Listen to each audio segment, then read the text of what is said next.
নমস্কার, দেখছেন কলকাতা টিভি, সঙ্গে রয়েছে শুভাঙ্গী। শুরু করছে সংবাদ সারাদিন। আর প্রথমে যে খবরের দিকে নজর রাখবো, দুর্ঘটনার কবলে সাত সকালে দুর্ঘটনা এবং দুর্ঘটনার কবলে অভিনেতা অনির্বাণ চক্রবর্তী ওরফে একেন বাবু। চারু মার্কেট থেকে রাসবিহারী যাওয়ার পথে ঘটনাটি ঘটে। জানা গিয়েছে একটি অনুষ্ঠানে যোগ দিতে যাচ্ছিলেন অভিনেতা এবং সেই সময় ভলভো বাসের ধাক্কা লাগে অনির্বাণের গাড়ির। বাসের ধাক্কায় অনির্বাণের গাড়ির জানলার কাঁচ ভেঙেছে। সুস্থ আছেন অভিনেতা অনির্বাণ চক্রবর্তী। আর বিস্তারিত জানাবেন, ফোন লাইনের সঙ্গে রয়েছেন প্রতিনিধি অরিত্র ঘোষ। অরিত্র, ঠিক কিভাবে দুর্ঘটনার মুখোমুখি হলেন অভিনেতা অনির্বাণ চক্রবর্তী?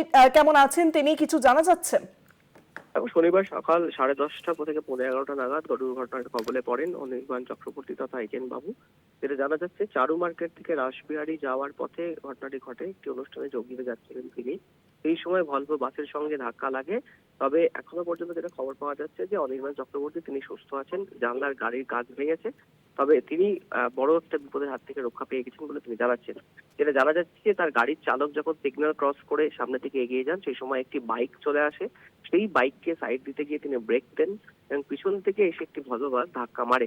গাড়ির সামনের অংশ কিছুটা ক্ষতিগ্রস্ত হয়েছে, পিছনের অংশের পুরো কাঁচ ভেঙে গিয়েছে। তবে আপাতত সুস্থ আছেন অভিনেতা অনির্বাণ চক্রবর্তী। অনেক ধন্যবাদ অরিত্র। ফোন লাইনের সঙ্গে ছিলেন প্রতিনিধি অরিত্র ঘোষ। দুর্ঘটনার মুখোমুখি হন আজ অভিনেতা অনির্বাণ চক্রবর্তী ওরফে একেন বাবু। চারু মার্কেট থেকে রাসবিহারী মোড়ে যাচ্ছিলেন এবং সেই সময় একটি ভলভো বাসের সঙ্গে ধাক্কা লাগে তার গাড়ির, এবং যার জেরেই কিন্তু দুর্ঘটনার মুখোমুখি হতে হয় অভিনেতাকে। তবে অভিনেতা তিনি সুস্থ রয়েছেন এই দুর্ঘটনায়। আমরা যাচ্ছিলাম, যাওয়ার পথে এবারে সিগন্যাল ক্রস করে জাস্ট আমরা এগিয়েছি গাড়িটা, সামনে আমার বাইক এসে গিয়েছিল এবং আমার বাঁদিকে একটা গাড়ি ছিল। তার জন্য আমি বাইকটাকে বাঁচানোর জন্য আমি ব্রেকটা মেরেছি। মারার সাথে সাথে আমাকে পিছন থেকে বাসটা এসে আমাকে মারে।